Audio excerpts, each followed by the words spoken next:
आज दिनांक है 13 अक्टूबर और दिन है सोमवार।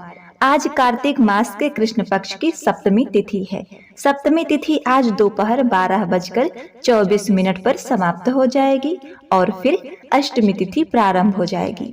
आज आप सुनेंगे कार्तिक मास महात्म्य का 7वें दिन का अध्याय। उससे पहले आपको कार्तिक स्नान की कथाएं सुनाते हैं और कथा के अंत में आप धन के भंडारे भरने वाली सीता नित नेम की कथा भी जरूर सुनिएगा। अब सुनिए कार्तिक मास की देवरानी जेठानी और तुलसी का गमला की कहानी। एक कन्या थी। जब वह थोड़ी बड़ी हुई और उसको समझ आने लगी, तब से ही वह तुलसी माता जी का पूजन करने लगी। उसके प्रतिदिन का नियम था कि तुलसी माता का पूजन करने के बाद ही खाना खाती थी। जब वह कन्या शादी के लायक हुई, तब उसके माता पिता ने उसकी शादी करवा दी। कन्या को उसके माता पिता ने दहेज के सामान के साथ एक तुलसी का गमला दिया और कहा, बेटी सब कुछ भूल जाना, लेकिन तुलसी देवी का पूजा करना मत भूलना। कार्तिक मास आने ही वाला है, तुम रोज नियम धर्म से कार्तिक स्नान करना, तुलसी को सींच कर सास ससुर और पति को खिलाकर ही भोजन करना। कोई दुख हो तो तुलसी देवी से कहना। लड़की विदा होकर ससुराल गई और वह प्रतिदिन सवेरे उठते ही पूजा करती और फिर उसके बाद ही खाना खाने बैठती थी। जब कार्तिक मास आया तो कार्तिक स्नान और तुलसी पूजा करने लगी। उसकी 2 जेठानियां थीं। वे दोनों उसका मजाक उड़ाती थीं कि बड़ी नियम धर्म वाली बनती है। उन दोनों को उससे ईर्ष्या होती थी, इसीलिए वो दोनों तुलसी जी का गमला छुपा देती हैं। वह कन्या जब स्नान करके तुलसी जी का पूजन करने आई तो उसने देखा कि तुलसी का गमला नहीं है। बड़ी मुश्किल से गमला ढूंढकर लाती है, अच्छे से पूजन करती है और फिर खाना खाती है। अब यही क्रम रोज का हो गया। जेठानियां तुलसी का गमला छिपा देती और वह बेचारी ढूंढ ढूंढ कर लाती और फिर उसका पूजन करती। एक दिन तो उसकी जेठानियों ने क्या करा कि गमला दूर फेंक दिया। कन्या ने खूब ढूंढा पर उसे गमला नहीं मिला। वह बहुत ही परेशान हो गई। उस दिन तो उसने खाना भी नहीं खाया। उसका नियम जो था। उस कन्या की सच्ची भक्ति देखकर तुलसी माता उससे बहुत प्रसन्न हो गई और उसके कमरे में तुलसी माता का गमला प्रकट हो गया। अगले दिन सुबह जब वह उठी तो क्या देखती है कि उसके खाट के चारों पायों पर तुलसी का गमला ही गमला है। यह देखकर वह तो बहुत प्रसन्न हो गई। बोली, अब मेरी तुलसी माता को कोई चुरा नहीं सकेगा। पूजन करने के लिए भी कहीं और जाना नहीं पड़ेगा और कोई मेरी तुलसी माता को फेंक भी नहीं सकेगा। अब तो वह जल्दी से उठकर स्नान करती और तुलसी माता का पूजन कर लेती। जब वह खाना खाने बैठती तो उसकी जेठानियां मजाक करने लगती कि लो, देवरानी का नियम धर्म पूरा हो गया। उससे पूछती, क्या हुआ देवरानी जी, तुलसी जी का पूजन कर लिया क्या? तो देवरानी धीरे से बोलती, हाँ दीदी कर ली। जेठानिया बोली, कहाँ से कर ली पूजा? गमला तो हमने फेंक दिया था। देवरानी कहती है, दीदी देख लो, मेरे कमरे में खाट पर तुलसी जी लगी हुई हैं। जेठानिया बहुत शर्मिंदा हुई और बोली, देवरानी तेरी सच्ची भक्ति है, हमने तुझे बहुत परेशान करा, हमें क्षमा कर दो। देवरानी ने उन्हें क्षमा कर दिया। अब तो तीनों देवरानी जेठानी मिलकर तुलसी माता का पूजन करने लगी, जिससे उनका लोक परलोक दोनों सुधर गया। घर के खुशहाली, समृद्धि और प्रतिष्ठा में 4 गुना वृद्धि हुई। तो हे तुलसी माँ, जैसे कन्या को दिया वैसा सबको धन धान्य और आरोग्य, सौभाग्य, सुख प्रदान करना। कहानी को सुनने वाले, हुंकारा भरने वाले सभी भक्तों को देना।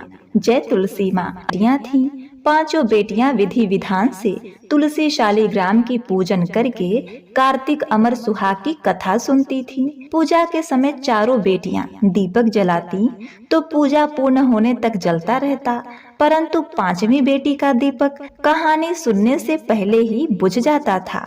यह देखकर 5वीं बेटी को चिंता होने लगी कि सभी बहनों का दीपक तो जलता है, मेरा दीपक ही बुझ क्यों जाता है। एक दिन 5वीं बेटी ने घर जाकर माँ को सारी बात बताई।